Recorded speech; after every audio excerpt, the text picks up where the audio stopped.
Please please সামনে থেকে সবাই বসে।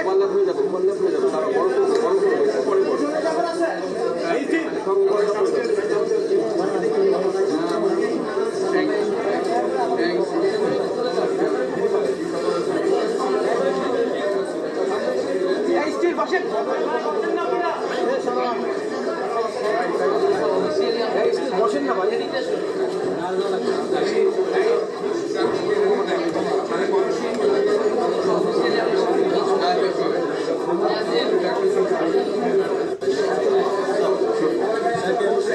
বসেন বসেন।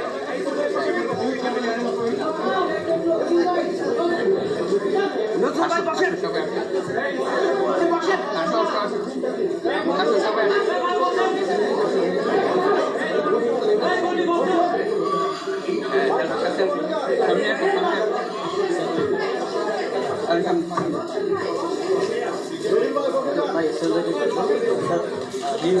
He's still injured.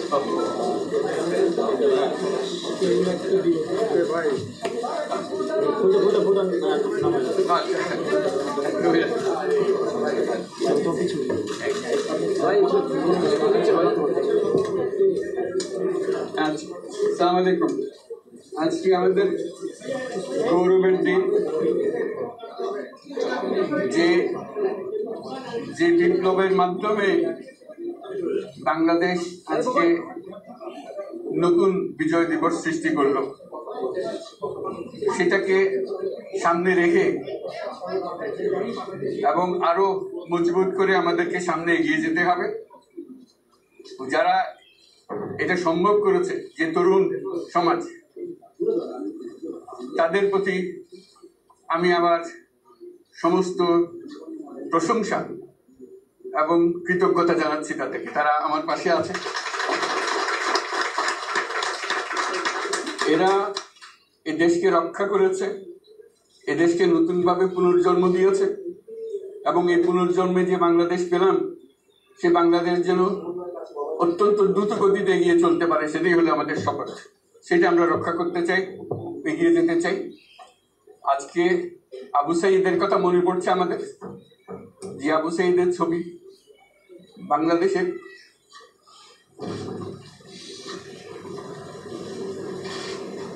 প্রতিটি মানুষের মনে গেঁথে আছে। এটা কেউ বলতে পারবে না। কি অবিশ্বাস্য একটা সাহসী যুবক, বন্দুকের সামনে দাঁড়িয়ে আছে এবং তারপরে থেকে কোনো যুবক, কোনো যুবতী আর হার মানে নাই, সামনে গিয়ে আছে এবং বলছি যত গুলি মারো, মারতে পারো, আমরা আছি। তো যার কারণে সারা বাংলাদেশ জুড়ে এই আন্দোলন ছড়িয়ে গেছে এবং যার কারণে বাংলাদেশ এই দ্বিতীয়বার স্বাধীনতা অর্জন করলো। এই স্বাধীনতাটা আমাদেরকে রক্ষা করতেই হবে। শুধু রক্ষা করা নয়, এই স্বাধীনতার সুফল প্রতিটি মানুষের ঘরে পৌঁছাতে হবে। তা না হলে এই স্বাধীনতার কোনো দাম নেই।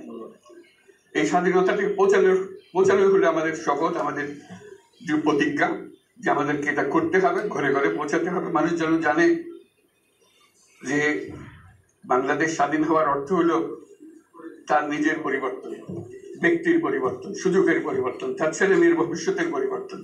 এটা যেন প্রত্যেকে বুঝে নেয় এবং আজকের তরুণ সমাজকে বোঝানো যে এই দেশ এটা তোমাদের হাতে, তোমরা এটাকে তোমাদের মনের মতো করে গড়ে তুলবে। তোমরা যেভাবে স্বাধীন করতে পেরেছো, তোমরা এটাকে তোমাদের মনের মতো করে গড়তেও পারবে এবং তোমাদের দেখে সারা দুনিয়া শিখবে কিভাবে একটা দেশ, একটা তরুণ সমাজ গ্রহণ করতে পারে এবং তাকে পাল্টে করতে পারে। তাদেরকে আমি বারে বারে এমনি উপদেশ দিই যে পুরনোদের বাদ দাও, তাদের এই পুরনো চিন্তা দিয়ে এটার মুক্তি আমাদের হবে না করি, সারা দুনিয়ার মধ্যে হবে না। শুধু বাংলাদেশের কথা না, সারা দুনিয়াকে জুড়ে কথা বলছি। তোমাদের মধ্যে যে শক্তি আছে, যে ক্রিয়েটিভিটি আছে, সৃজনশীলতা আছে, সেই সৃজনশীলতাকেও কাজে লাগাতে হবে। এটা শুধু বই খাতাতে লেখার জিনিস না, এটাকে প্রকাশ করার জিনিস, স্থাপন করার জিনিস, সেটা মুখ করা। এটা আমরা এই আজকে আমাদের পুরো কাজটা হলো, দায়িত্বটা হলো, তারা যেটা অর্জন করে নিয়ে এসছে, এখন তাদেরকে দিয়ে এটাকে করিয়ে দেওয়া, আমাদের সমস্ত কাঠামোগুলো পরিষ্কার করে দেওয়া। সরকার বলে একটা জিনিস আছে, কিন্তু মানুষের কোনো আস্থা নেই। মানুষ মনে করে সরকার একটা দমন পীড়নের একটা যন্ত্র, যেখানে পায় যেখানে সুযোগ পায় তার একটা কষ্ট দেওয়া, তার থেকে নিংড়ে দেওয়া, যে সকল স্তরে। এটা হলো তার থেকে কেমন ভাবে সামাল দিতে হবে তাকে, একটা ভয়ের একটা জিনিস, তাকে সামাল দিয়ে চলা। এটি হলো সরকার। এটা সরকার হতে পারে না। সরকারকে দেখে মানুষের বুক ফুলে উঠবে যে আমাকে সাহায্য করবে, আমাকে রক্ষা করবে, আমার সরকার আমার জন্য দাঁড়াবে। সরকার তার জন্য দাঁড়ায় না করে সঙ্গে। যে সরকার হবে সেই সরকার মানুষকে রক্ষা করবে, মানুষের আস্থাভাজন হবে। তাকে জোর করে তাকে বলার যে ভালো আছে দেখা, সে নিজে নিজে বিশ্বাস করবে সরকারি লোক দেখলে বলছে আমার লোক, আমাকে রক্ষা করার লোক। সেই আস্থাটা আমাদেরকে ফিরিয়ে আনতে হবে মানুষের মনে। তাহলে মানুষও যোগ দেবে এটাতে। মানুষ এখন পিছিয়ে থাকে যে কিসের মধ্যে আমাদেরকে ঢুকিয়ে দিচ্ছে। আমরা যেন জানতে পারি যে এইটা আমরা সবাই মিলে আমরা অগ্রসর করতে পারি। একটা বড়, সারা বাংলাদেশ একটা বড় পরিবার।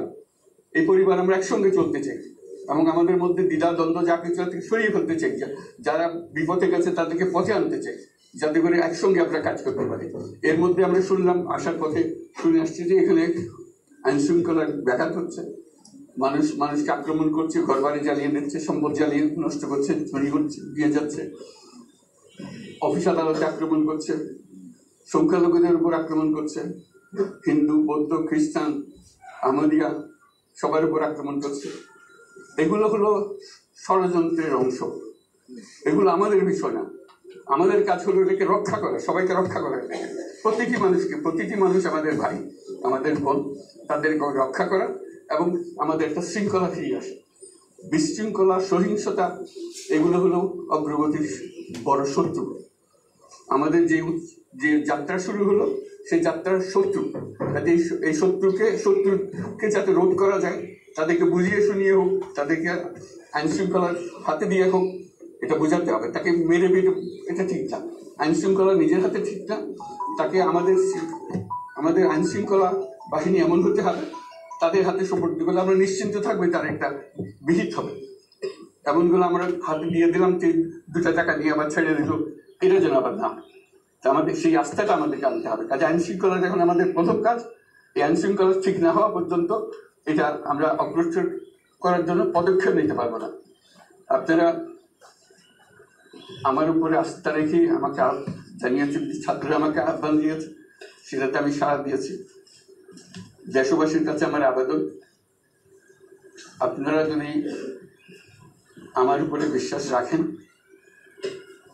আমার উপরে ভরসা রাখেন, তাহলে নিশ্চিত করেন যে দেশে কোনো জায়গায় কারো উপরে হামলা হবে না। এটা আমাদের প্রথম দায়িত্ব। এটা যদি আমি করতে না পারি, এটা আমার কথা যদি না শোনেন আপনারা, তাহলে আমার প্রয়োজন এখানে নাই। আমাকে বিদায় দেন, আমি আমার কাজে থাকি, সেখানে আমি ব্যস্ত থাকি। যদি আমাকে প্রয়োজন মনে করেন, তাহলে আমাকে প্রয়োজন মনে করলে আমাদেরকে দেখাতে হবে যে আমার কথা আপনারা শোনেন।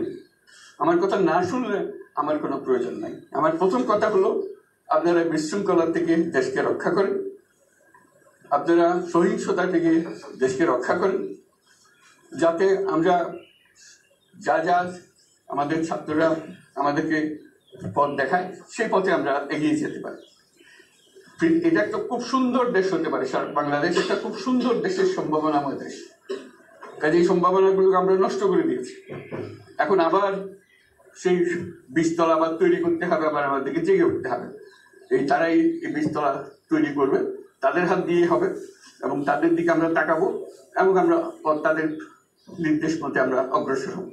এখানে সরকারি কর্মকর্তা কর্মচারী যারা আছেন, সেনাবাহিনী, বিমান বাহিনী, নৌবাহিনী প্রধানরা যারা আছেন, তাদের প্রতি অনুরোধ, আমরা একটা পরিবার, এইটার মধ্যে যেন আমাদের গোলযোগ না হয়।